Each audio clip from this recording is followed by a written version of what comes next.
ایک چھوٹے سے گاؤں میں ایک غریب خاندان رہتا تھا۔ گھر میں ماں باپ اور ان کا بیٹا علی رہتا تھا۔ ان کی مالی حالت بہت خراب تھی۔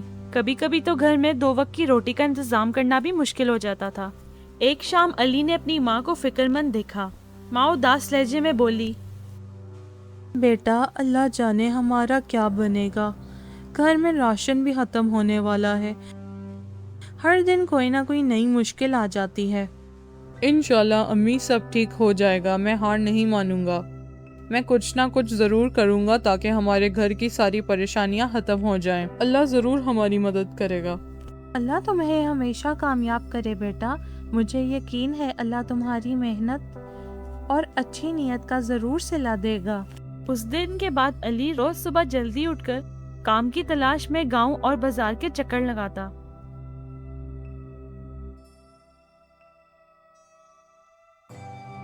وہ ہر جگہ جا کر پوچھتا کہ شاید کوئی اسے کام دے دے، لیکن ہر روز مایوس ہو کے گھر لوٹ آتا۔ ایک شام وہ تھکے ہوئے قدموں کے ساتھ واپس آیا۔ بیٹا، کیا آج کوئی کام ملا؟ نہیں ابو، آج بھی بہت کوشش کی لیکن کہیں بھی کام نہیں ملا۔ میں ہر روز امید کے ساتھ نکلتا ہوں مگر ہر بار مایوس ہو کر واپس آ جاتا ہوں۔ بیٹا، ہمت مت ہارو، اللہ پر بھروسہ رکھو، وہ ضرور کوئی بہترین راستہ نکالے گا۔ جی ابو جان، میں پوری کوشش کروں گا کہ کچھ کام ڈھونڈوں۔ اگلے دن فجر کی نماز ادا کرنے کے بعد علی نے دونوں ہاتھ اٹھا کر اللہ سے دعا مانگی۔ یا اللہ، تو ہی میرا سہارا ہے، میری مدد فرما۔ میں بہت کوشش کر رہا ہوں مگر مجھے کوئی کام نہیں مل رہا۔ میرے بوڑھے ماں باپ کا سہارا صرف میں ہوں۔ یا اللہ، مجھے کوئی رزق عطا فرما تاکہ میں اپنے ماں باپ کی خدمت کر سکوں۔ یا اللہ، میرا کوئی راستہ نکال تاکہ میں اپنے ماں باپ کی خدمت کر سکوں اور ان کی ہر پریشانی دور کر سکوں۔ دعا کے بعد علی نے آنسو پہنچے اللہ پہ بھروسہ کیا اور امید کے ساتھ گھر سے نکل پڑا۔ اسے بالکل بھی اندازہ نہیں تھا کہ آج اس کی زندگی بدلنے والی ہے۔ علی بازار سے گزر رہا تھا کہ اس کی نظر ایک بزرگ ریڑھی والے پر پڑی جو اپنی تکیوں سے بھری ہوئی ریڑھی کو سڑک کے اس پار لے جانے کی کوشش کر رہا تھا۔ ریڑھی والا تھکے ہوئے لہجے میں کہتا ہے، بیٹا، کیا تم میری تھوڑی سی مدد کر سکتے ہو؟ بہت سے لوگوں کو کہا ہے پر کوئی بھی میری مدد کرنے کے لیے تیار نہیں۔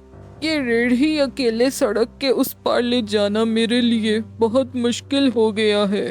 اگر تم میری مدد کر دو تو میں تمہارا بہت شکر گزار ہوں گا۔ جی بابا جی، کسی کی مدد کرنے سے کوئی چھوٹا نہیں ہو جاتا۔ آئیے میں آپ کی ریڑھی سڑک کے اس پار لے چلتا ہوں۔ علی نے پوری محنت سے ریڑھی کو دھکا دیا اور محفوظ طریقے سے سڑک کے اس پار پہنچا دیا۔ بیٹا، اللہ تمہیں ہمیشہ خوش رکھے۔ تم نے بنا کسی لالچ کے میری مدد کی ہے۔ میں تمہیں اس نیکی کے بدلے ایک چھوٹا سا تحفہ دینا چاہتا ہوں۔ بزرگ نے اپنی ریڑھی سے ایک سفید، نرم اور خوبصورت سا تکیہ نکالا۔ بیٹا، میں ایک ادنا سا آدمی ہوں، میری طرف سے یہ چھوٹا سا تحفہ تم رکھ لو۔ شکریہ بابا جی، اس کی کیا ضرورت تھی، لیکن میں آپ کا تحفہ خوشی سے قبول کرتا ہوں۔ اللہ آپ کو صحت اور لمبی زندگی دے۔ علی تکیہ لے کر گھر لوٹ آیا۔ اس رات علی اس تکیے پر سویا۔ خواب میں اس نے دیکھا کہ وہ ایک بڑی سی غار کے سامنے کھڑا ہے۔ وہ ہمت کر کے غار کے اندر گیا۔ جیسے ہی وہ اندر پہنچا، اس کی آنکھیں حیرانگی سے کھلی رہ گئیں۔ علی حیرانگی سے کہنے لگتا ہے، کیا یہ چمکتا ہوا سارا سونا ہے؟ تبھی ایک پر اسرار آواز گونجی، یہ خزانہ صرف ایک نیک دل اور سچی نیت والے انسان کے لیے ہے۔ علی گھبرا کر نیند سے جاگ گیا۔ دوسری رات اس تکیے پر سو کر علی کو پھر سے وہی خواب آیا۔ خواب میں وہ دوبارہ اسی پر اسرار غار کے سامنے کھڑا تھا۔ غار کے اندر پھر سے وہی چمکتا ہوا سونا تھا۔ صبح اٹھ کر علی گہری سوچ میں ڈوب گیا۔ علی خود سے کہنے لگا، یہ تو بالکل وہی خواب ہے، آخر اس کا مطلب کیا ہے؟ تیسری رات بھی اس نے وہی خواب دیکھا۔ اچانک علی گھبرا کر نیند سے اٹھ بیٹھا۔ وہ حیرانگی اور پریشانی سے کہنے لگا، یا اللہ، یہ کیا ماجرا ہے؟ مجھے 3 راتوں سے مسلسل یہی خواب کیوں آ رہا ہے؟ آخر اس کے پیچھے کیا راز ہے؟ لگتا ہے مجھے اس کا پتہ ضرور لگانا ہوگا۔ صبح ہوتے ہی علی اس راز کی تلاش پہ نکل پڑا۔ کچھ دیر چلنے کے بعد اس کی نظر ایک بڑی سی غار پر پڑی۔ علی حیرانگی سے بولا، یہ تو بالکل میرے خواب والی غار ہے۔ اس کا دل زور زور سے دھڑکنے لگا اور وہ ہمت کر کے غار کے اندر گیا۔ جیسے ہی وہ اندر پہنچا اس کی آنکھیں حیرت سے کھلی کی کھلی رہ گئیں۔ چاروں طرف ہیرے جوہرات چمک رہے تھے۔ علی گھبراہٹ اور حیرانگی سے بولا، یا اللہ، یہ کیسے ہو سکتا ہے؟ وہی غار، وہی سونا، بالکل میرے خواب جیسا۔ آخر یہ سب کیا راز ہے؟ تبھی غار میں ایک پراسرار آواز گونجی، ڈرو مت علی، اندر آ جاؤ، یہ سب کچھ تمہارے لیے ہے۔ علی نے ادھر ادھر دیکھا لیکن اسے کوئی نظر نہ آیا۔ علی ڈر کر بولا، آپ کون ہیں اور مجھے یہاں کیوں بلایا گیا ہے؟ علی، یاد ہے جب تم نے اس بوڑھے آدمی کی بنا کسی لالچ کے مدد کی تھی؟ تم نے ان کی تکلیف کو اپنی تکلیف سمجھ کر ان کی ریڑھی سڑک کے اس پار پہنچائی تھی۔ علی کو وہ واقعہ یاد آ جاتا ہے۔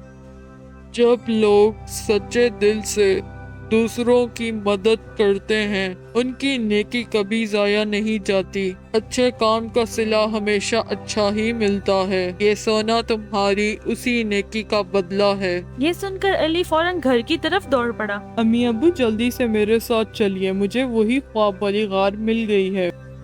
کیا تم سچ کہہ رہے ہو بیٹا؟ جی ابو، چل کر خود دیکھ لیجئے۔ وہ تینوں غار تک گئے اور بوریاں بھر کر سونا گھر لے کر آ گئے۔ گھر پہنچ کر تینوں نے مل کر اللہ کا شکر ادا کیا۔ یا اللہ، تیرا لاکھ لاکھ شکر ہے، تو نے ہم غریبوں کی سن لی، ہمارے حال پہ رحم فرمایا۔ اس دن کے بعد علی اور اس کے گھر والوں کی تنگ دستی ہمیشہ کے لیے دور ہو گئی۔ آہستہ آہستہ ان کی زندگی بالکل بدل گئی۔ انہوں نے اپنے لیے ایک نیا خوبصورت اور مضبوط گھر بنا لیا۔ گھر میں ہر ضرورت کی چیز موجود تھی اور اب انہیں روزی روٹی کی کوئی فکر نہیں رہی۔ ماں خوشی سے کہتی ہے، بیٹا، جس گھر میں کبھی 2 وقت کی روٹی بھی مشکل سے ملتی تھی، آج اللہ کے فضل سے ہر طرف خوشحالی ہی خوشحالی ہے۔ اللہ نے ہماری تنگ دستی کو دور کر دیا، آج ہمارے پاس اللہ کا دیا سب کچھ ہے۔ آہستہ آہستہ علی اور اس کے خاندان کا نام گاؤں کے امیر اور عزت دار لوگوں میں شمار ہونے لگا۔ اس کے باوجود انہوں نے کبھی بھی غریبوں اور ضرورت مندوں کی مدد کرنا نہیں چھوڑی۔ اس طرح علی اور اس کا خاندان خوشحال زندگی گزارنے لگا۔